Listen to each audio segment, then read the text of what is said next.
Okay, Chris Johnson again, broker owner of Core Realtors. I've got some questions for these fine people around the table, and I'll kind of pop away here, and then we'll conclude with kind of a free form where each one of us can ask the other one a question. So I'm gonna ask Dave, the lender, the question. Dave, how long does it take to get pre-approved? Pre-approval process is a function of how soon do you get the information to me. Once we have that, we run it through an automated underwriting system, and that can be done in a day. Doesn't take long at all. Sometimes if it's a lot of tax returns and things, I need a little extra time to do the analysis.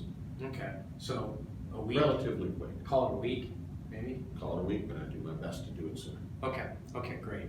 Okay, so another question that comes to my mind here is, Garrett, you know, what are people doing when they search for real estate? How do they really search? Are you giving them everything? Are they online doing what they're doing? What do you see? Yeah, it's definitely a collaborative effort where folks are sending me stuff. Hey, I found this on Zillow or Trulia or Redfin, and I'm taking that, seeing it, and also going through the RMLS, our multiple listing service, and pushing them out an email saying, here's everything similar to that, here's everything on the market in the areas that we talked about. So it's both, and we're working both together on, they're sending me stuff, I'm sending them stuff, and then we'll work together to go out and do the look for homes. Okay, that's a good point. So I want everybody to know that's watching the video here, it's a collaborative effort. The data is aggregated all over the web nowadays, and so it's broker and client working together.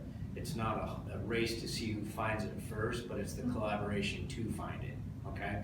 So Ellen, the sale agreements, at the end of the day, it's about 20 pages long with all the forms and everything. Right. What's the one thing that people struggle the most with, in your opinion?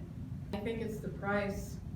I think it's getting the price right and looking at the market and seeing what their capability is based on their pre-approval, based on any extra money they may have.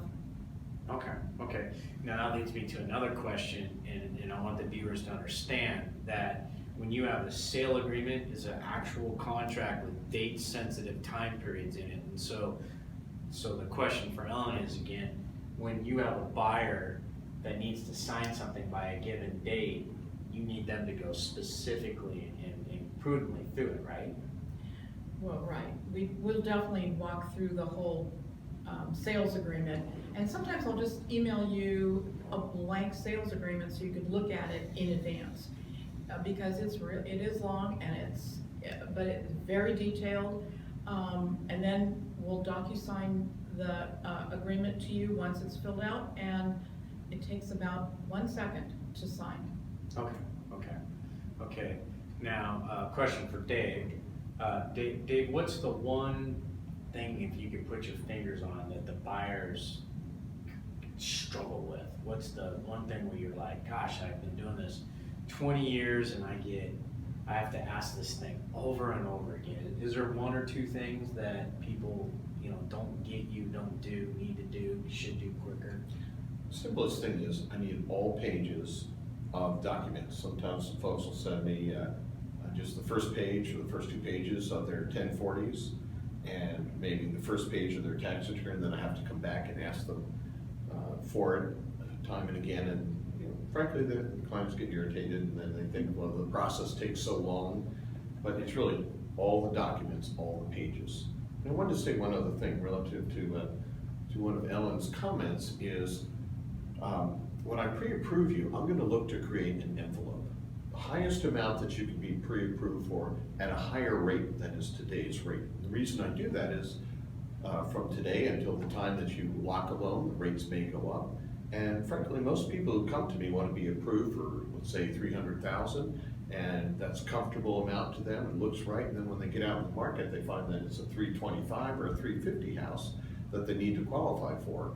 So to keep us from going back and forth all the time, I'm going to try to get them qualified for the maximum $350,000, $360,000, whatever it is. If today's rates are, let's say, 4%, I'm going to look to qualify them at 4.5% to try to help you guys know that, yeah, they have an envelope here, work within that. All right, that's good. Okay, I want to go back down around the table here and tell you who's all been sitting here with us. We have David Lavovitz, lender, Ellen Bick, broker, Garrett Brown, broker, Chris Johnson, broker. Thank you for spending time with us. We are gonna do one more video that you can click on that will be a roundtable discussion amongst all of us, where we're gonna just freeform some questions and comments and maybe share a little insight as to what happens in real estate transactions. Thanks and have a great day.